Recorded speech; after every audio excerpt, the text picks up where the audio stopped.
Zomato started out as a restaurant review platform in financial year 2011 and expanded to food delivery in India financial year 2015. It further launched the table reservation concept in financial year 2016 and Zomato Pro in financial year 2017. Uber Eats India business was acquired in the financial year 2020. When Zomato launched, it aimed to be the best restaurant search and discovery platform. It had the names of various restaurants, the menu, the prices, reviews, and other details. It provided in depth information on over 1.4 million restaurants across 23 countries. When analyzing a company, we like to focus on three key areas: scalability, inherent profitability, and management quality for its future growth. And scalability. Zomato continued momentum in the online food delivery market, where growth will be driven by the tailwinds like increasing smartphone penetration, demographic profile, raising income level, expanding share of youth, expansion in middle class, urbanization, expansion in nuclear families, expansion in working women, etc. Food consumption at US dollar 607 billion in 2020 constitute around a quarter of India's GDP. However, most of this is driven by home cooked food. Restaurant food or food services currently contributes only approximately 8 to 9% to the total food consumption market. This is substantially low when compared to the United States and China. With the current inflation, the margins will lower further due to increased cost of fuel, raw material, etc. Acquiring different companies by Zomato won't help much in expansion, rather, it will make management more difficult in short term.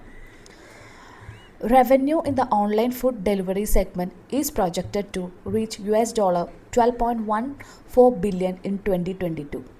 Revenue is expected to show an annual growth rate of 10.80%, resulting in a projected market volume of US $20.27 billion by 2027. Some of the headwinds in the past decade, like poor infra, unorganized supply chain, food regulation, and irregular supply, has been arrested, and food delivery services are growing fast. And inherent profitability.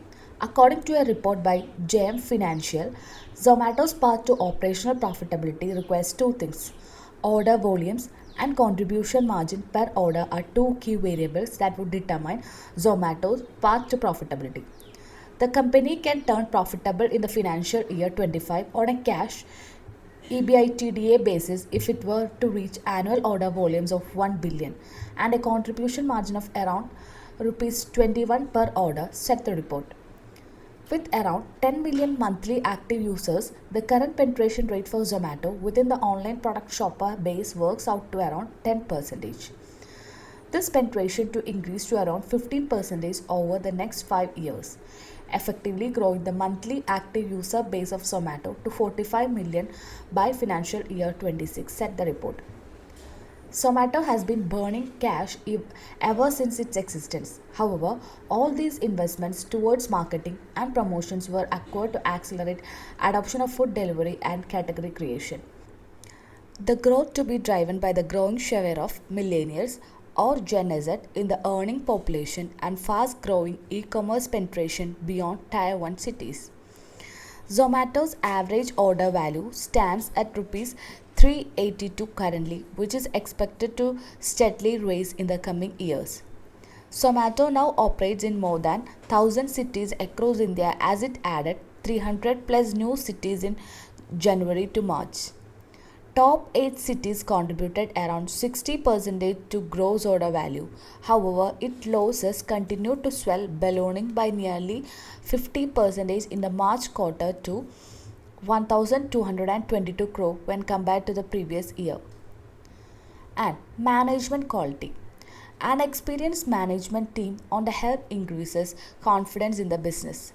The company expects growth in the near term to be driven by repeat customers, as there is substantial room for improvement in average annual ordering frequency. Zomato, having all the characteristics of a new age tech company led by a good management with strong execution capabilities, aiming to transform the eating habits of the large Indian consumer base, has a huge runway for a high and profitable growth in the years to come. Recently, Deepinder Goyal announced that he will be donating all his employee stock option plan proceeds worth rupees 700 crore to Zomato Future Foundation. The Zomato Future Foundation will be covering education of up to two children of all Zomato delivery partners who have been on Zomato's fleet for more than 5 years. Initiatives like these give us a confidence on management integrity and type of culture that flows through into the company from the top. More than 90% of Zomato's business have been from repeat customers. Apart from buying grocery delivery platform, Blinkit Zomato has introduced intercity food delivery services across select cities in India. Deepinder Goyal also said that ad sales revenue in quick commerce would be higher than food delivery given the much larger digital and spend budget of consumer packaged goods brand.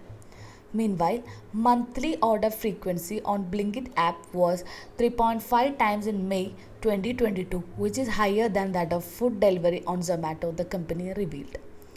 The Zomato executives also made a case for Blinkit's quick commerce pivot by laying out metrics that showed it had led to greater customer stickiness. While the propensity of customers to order after opening the app had increased by 2.4 times after the pivot, ordering frequency of the average customer had grown 1.5 times. Blinkit's gross order value is fast catching up with Zomato's gross order value in some key markets, therefore indicating that quick commerce will add a significant new addressable market to our business in the long term, said Zomato co-founder and CEO Deepinder Goyal. Zomato said that Blinkit had shut around 50 dark stores since January and the company will continue shuttering non-performing stores to bring down losses in the future. In a sample market like Gurugram, Blinkit gross order value is already approximately 63% of Zomato's food delivery gross order value. Many of Blinkit's dark stores are trending towards contribution break even, and a meaningful number of dark stores is expected to achieve contribution break even over the next 1 year as per management. Zomato is racing for profitability and Blinkit is becoming efficient every day. Synergies exist across a lot of things like utilization of last mile resources, marketing to either of the user bases, tech and physical infrastructure. Existing management need to be optimized for profitability. The growth prospects will depend on current performance and not future. If there is a turnaround now, then we can expect some good growth story.